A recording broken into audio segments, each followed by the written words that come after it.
India TV YouTube channel को subscribe करें और बेल आइकन दबाएं। प्रधानमंत्री नरेंद्र मोदी अब संबोधित कर रहे हैं, सुनते हैं।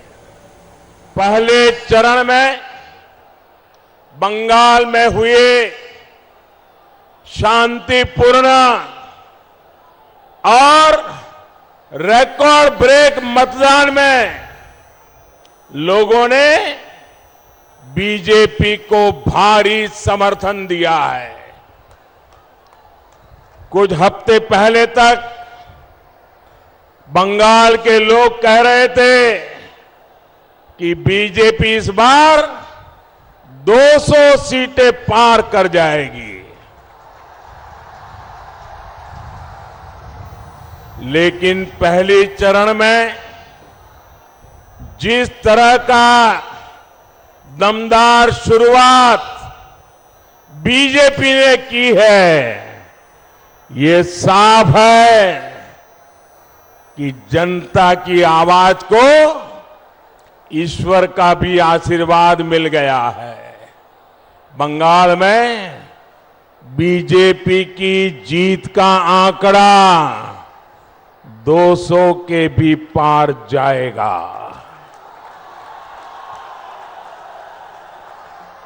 आज दूसरे चरण में भी लोग भारी संख्या में पोलिंग बूथ पर पहुंच रहे हैं।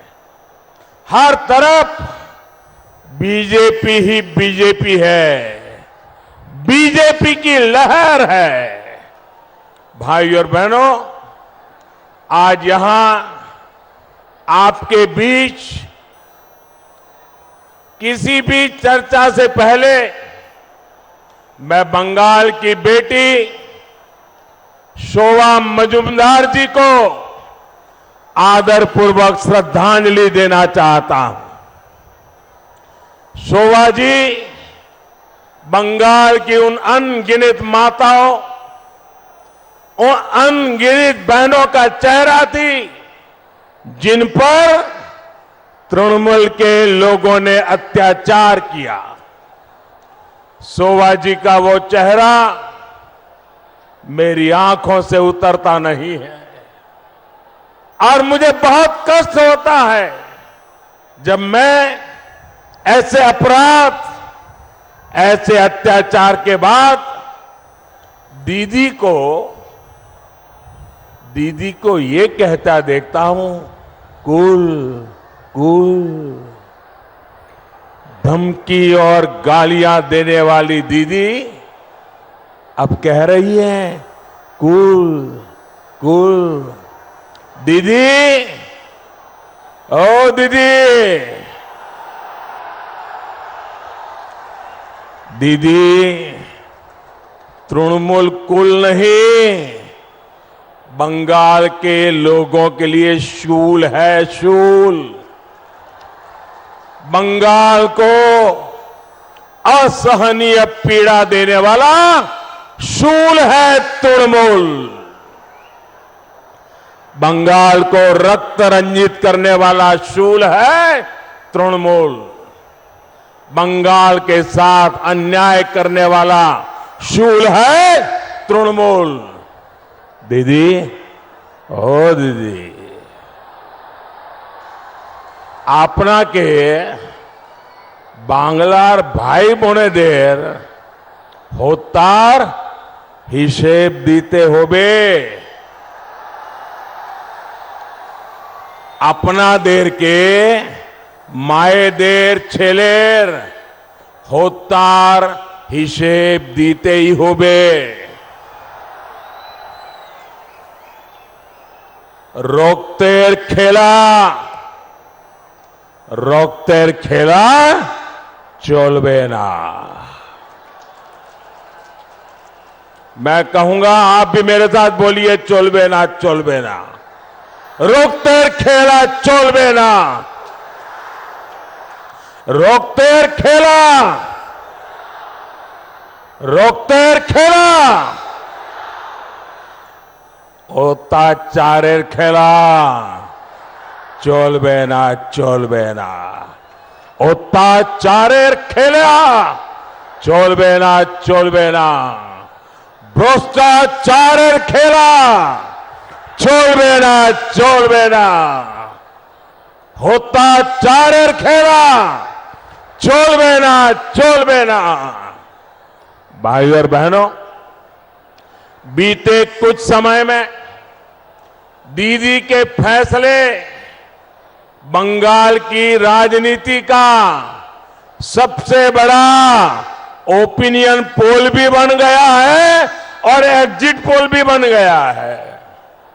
दीदी का हर एक्शन देख लीजिए, सब कुछ स्पष्ट नजर आता है। शुरुआती रुख पता चला तो दीदी भवानीपुर सीट छोड़कर नंदीग्राम पहुंच गई। नंदीग्राम जाकर लगा और उन्हें लगा कि यहां आकर गलती कर दी है और अब तक का जो पोलिंग का मूड है, जो काम पूरा बंगाल करना चाहता था वो आज नंदीग्राम पहले ही कर रहा है। गुस्से में वो नंदीग्राम के लोगों के अपमान पर उतर आई। पहले चरण की वोटिंग होने के बाद उनकी बौखलाहट और बढ़ गई है। कल ही दीदी ने देश के कई नेताओं को संदेश भेजकर मदद की अपील की है।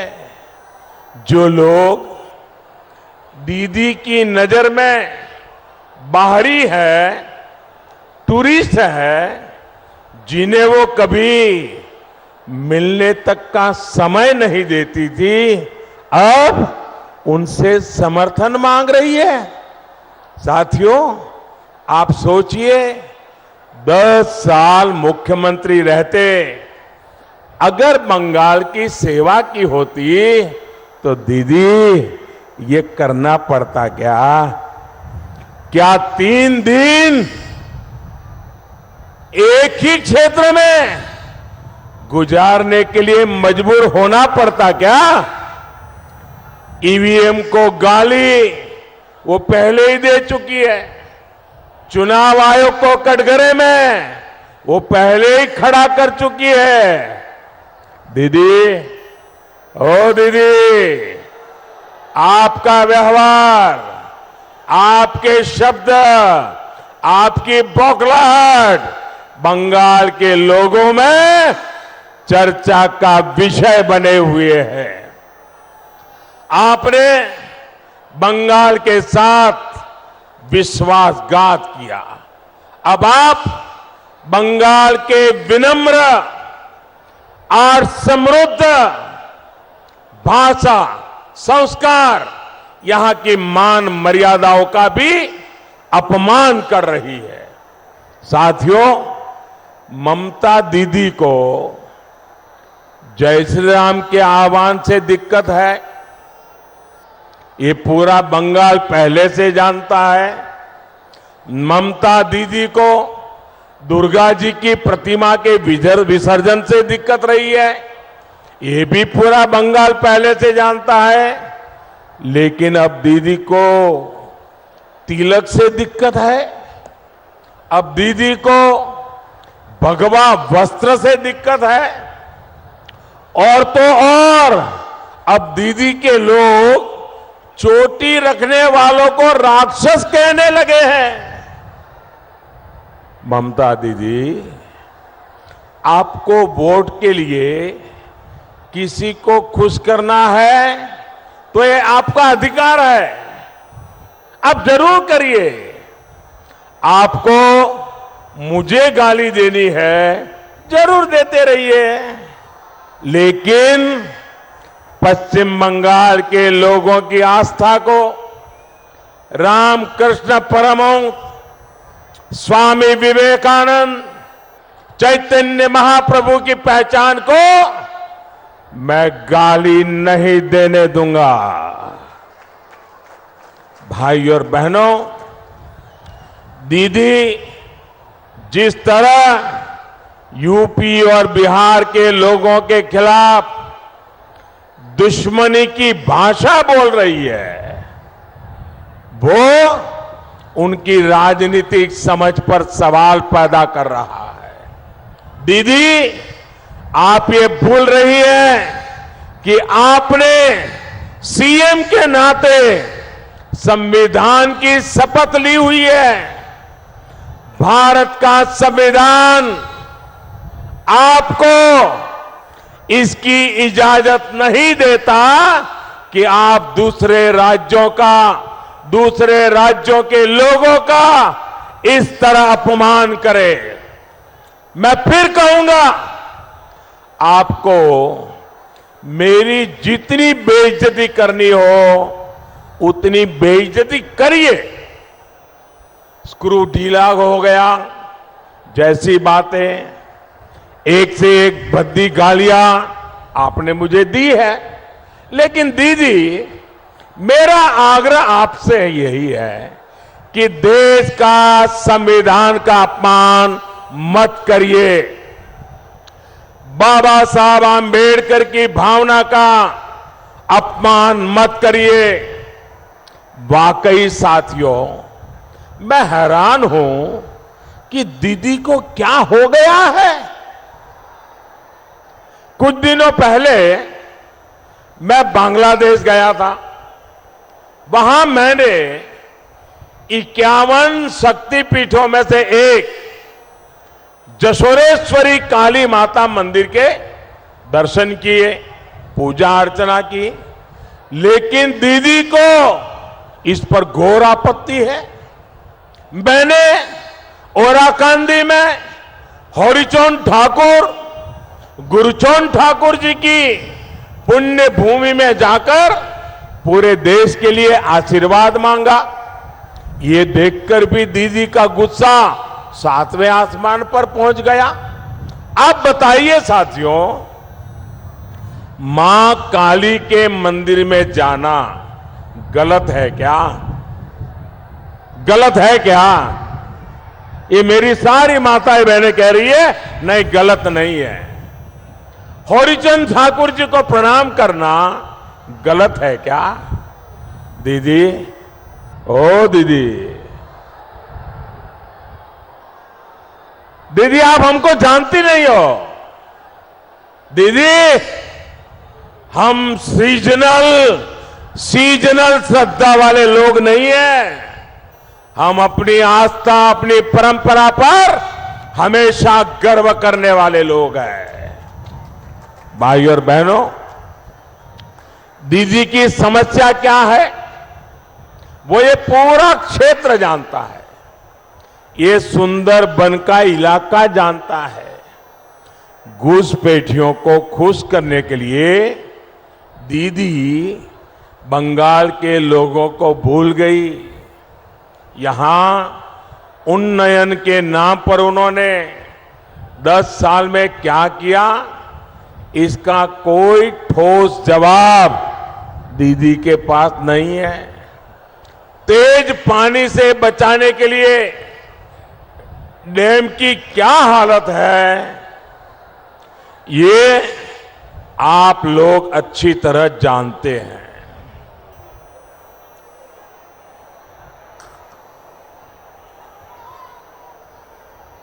अम्फान साइक्लोन के समय आप लोगों की मदद करने के बजाय इन लोगों ने आपको ही लूट लिया।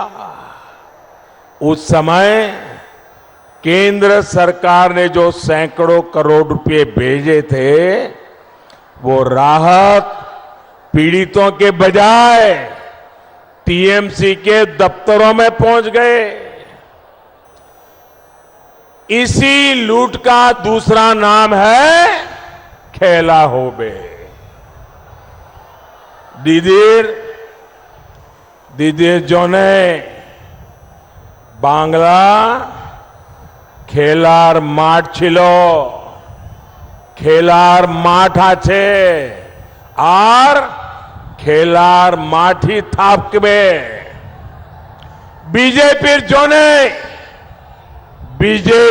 जोने बांग्ला उन्नयनेर माठ होए उठबे। बीजेपीर जोने বাংলা শিক্ষার মাঠ হয়ে উঠবে। বিজেপির জন্যে বাংলা শিল্পের माठ होए उठबे। भाइयों बहनों, दीदी की सरकार ने सुंदरबन जैसे पर्यटन समृद्ध क्षेत्र को, यहां के द्वीपों को, यहां के तटों का विकास नहीं किया। सोनार बांग्ला के लक्ष्य के साथ बीजेपी की डबल इंजन सरकार यहां कनेक्टिविटी को प्राथमिकता देगी। गंगा सागर की महिमा को, गंगा सागर मेले की भव्यता और दिव्यता को बंगाल की भाजपा सरकार नई ऊंचाई पर ले जाएगी। साथियों, तृणमूल की तोलाबाजी ने गरीब, मध्यम वर्ग, उद्यमी सभी का जीना दुश्वार किया। घर बनता है तो उसमें कटमनी, बच्चों के एडमिशन, जॉब की एप्लीकेशन, उसमें भी कटमनी, होम लोन हो, एजुकेशन लोन हो, अस्पताल में एडमिशन हो, हर जगह कटमनी, कटमनी, कटमनी। गरीबों, दलितों, पिछड़ों को इस स्थिति ने सबसे ज्यादा परेशान किया है। कोरोना काल में भाजपा सरकार ने दिल्ली से मुफ्त चावल भेजा तो उसमें भी कटमनी, गरीब की थाली में भी कटमनी। प्रधानमंत्री आवास योजना के तहत पूरे देश में करोड़ों घर बने। बंगाल में केंद्र सरकार ने 30 लाख से ज्यादा घर गरीबों के लिए स्वीकृत किए हैं, लेकिन कटमनी के कारण यहां अनेक गरीबों के घर अधूरे पड़े हैं। हर घर जल, इस मिशन के लिए भी केंद्र की बीजेपी सरकार ने सैकड़ों करोड़ रुपए भेजे, लेकिन तृणमूल सरकार ने उसका पूरा उपयोग भी नहीं किया। इन सारी स्थितियों को बदलने का काम बंगाल की बीजेपी सरकार करेगी। साथियों, टीएमसी सरकार की नीतियों का बहुत बड़ा नुकसान हमारे किसान भाई बहनों ने उठाया है। दीदी की मनमानी की वजह से बंगाल के लाखों किसान पीएम किसान सम्मान निधि के लाभ से वंचित है। साथियों, किसान सम्मान योजना के तहत पूरे देश में 10 करोड़ से ज्यादा किसानों के बैंक खातों में 1.25 लाख करोड़ रुपए से ज्यादा जमा कराए जा चुके हैं। 1.25 लाख करोड़ 10 करोड़ किसानों के खाते में, कोई कटमनी नहीं, सीधा सीधा। बीते 3 वर्षों में देश भर के किसानों के बैंक खातों में सीधे पैसे ट्रांसफर हुए हैं। लेकिन दीदी ने बंगाल के किसानों से न जाने किस बात की दुश्मनी निभाई है। उन्होंने बंगाल के एक भी किसान को इस योजना से जुड़ने ही नहीं दिया। केंद्र सरकार कहती रही, किसानों के नाम मांगती रही, उनके बैंक के अकाउंट मांगती रही, लेकिन दीदी ने यहां के किसानों की परवाह नहीं की। ऐसे जैसे किसानों को सजा करने का मन बना लिया था। अब मैं जब आज बंगाल की धरती पर खड़ा हूं, बंगाल की पवित्र धरती पर खड़ा हूं, बंगाल के वीरों की धरती पर खड़ा हूं, तब मैं आज बंगाल के मेरे किसान भाइयों बहनों को भरोसा देना चाहता हूं। मेरे किसान भाइयों बहनों, आप सुन लीजिए मेरी बात को, और 2 मई के बाद मेरे से हिसाब मांगना, मैं हिसाब देने के लिए आऊंगा। जैसे ही 2 मई को बंगाल में बीजेपी की सरकार बनेगी, तुरंत ही पीएम किसान योजना का लाभ आप तक पहुंचाने की प्रक्रिया शुरू कर दी जाएगी।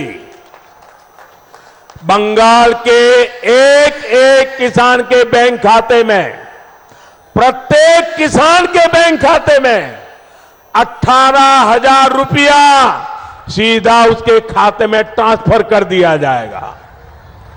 पिछले 3 साल की पूरी राशि हर किसान के बैंक खाते में सीधी भेजी जाएगी। आज दीदी आपके इस अधिकार के सामने दीवार बन के खड़ी है, लेकिन ये दीवार हटते ही आपके बैंक खाते में सीधे ये पैसा भेजा जाएगा। आपके अधिकार का एक एक टका आपको सीधे ट्रांसफर किया जाएगा। पीएम किसान सम्मान योजना बंगाल में डबल इंजन के डबल बेनिफिट के साथ लागू होगी। साथियों, दीदी की सरकार ने यहां के हमारे मछुआरे भाई बहनों को भी सिर्फ तोलाबाजी दी है। दीदी की सरकार ने मत्स्यजीवियों के लिए बनाए गए प्रकल्प मत्स्य संपदा योजना को रोका। डबल इंजन सरकार इस योजना को यहां तेजी से लागू करेगी ताकि मछली का व्यापार कारोबार आसान हो। बंगाल की बीजेपी सरकार मछुआरों के बैंक खाते में भी सीधी मदद देगी। भाइयों और बहनों, दीदी की सरकार ने कारोबार आसान हो। बंगाल की बीजेपी सरकार बैंक खाते में भी सीधी मदद देगी। भाइयों और बहनों, दीदी की सरकार ने इस क्षेत्र में ईज ऑफ क्राइम को बढ़ावा दिया।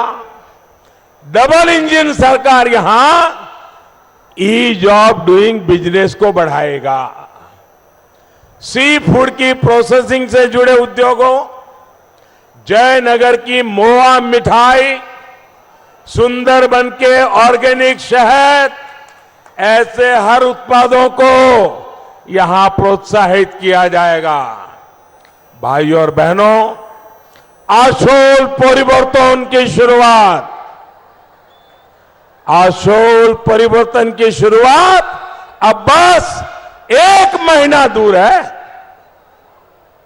अब आपके संकट 1 महीने से ज्यादा नहीं है। मुझे पता है कि यहां कुछ लोग अभी भी जनता के लोकतांत्रिक अधिकार में रोड़े अटकाने में जुटे हैं। मेरा उन सभी से कहना है कि संविधान का, कानून का सम्मान करें, कानून का मान रखें। अपने कर्तव्य से पीछे हटने वालों के खिलाफ बंगाल की बीजेपी सरकार कड़ी से कड़ी कार्रवाई करेगी। भाइयों बहनों, रॉबी ठाकुर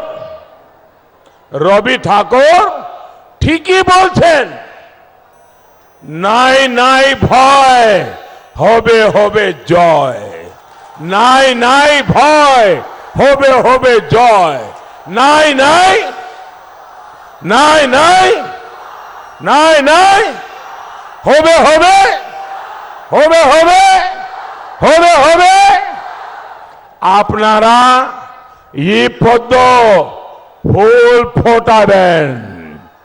आप भारी संख्या में कमल छाप पर मतदान करेंगे। इसी विश्वास के साथ आप सभी का बहुत बहुत आभार। दोनों मुट्ठी बंद करके मेरे साथ बोलिए, भारत माता की, भारत माता की। इतनी बड़ी तादाद में आप लोग आए हैं, जहां मेरी नजर पहुंचते हैं लोग ही लोग हैं, लेकिन माताएं बहनें इतनी बड़ी संख्या में आशीर्वाद देने के लिए आए हैं। ये मेरे जीवन में एक बहुत बड़ा शक्ति का संचार कर रहा है। मैं माताओं बहनों को विशेष प्रणाम करता हूं कि आप इतना समय निकाल करके मुझे आशीर्वाद देने आए हैं। आप सब माताओं बहनों को मैं फिर से एक बार विशेष रूप से प्रणाम करता हूं। बहुत बहुत धन्यवाद। भारत माता की।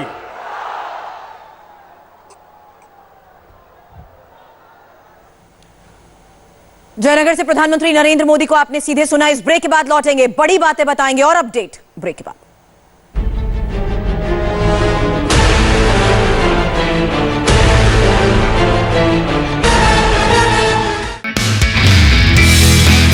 नमस्ते, मैं हूं मीनाक्षी जोशी। वीडियो और खबरों से अपडेट रहने के लिए India TV YouTube channel subscribe करें, बेल आइकन दबाना ना भूलें। जुड़े रहें इंडिया टीवी के साथ।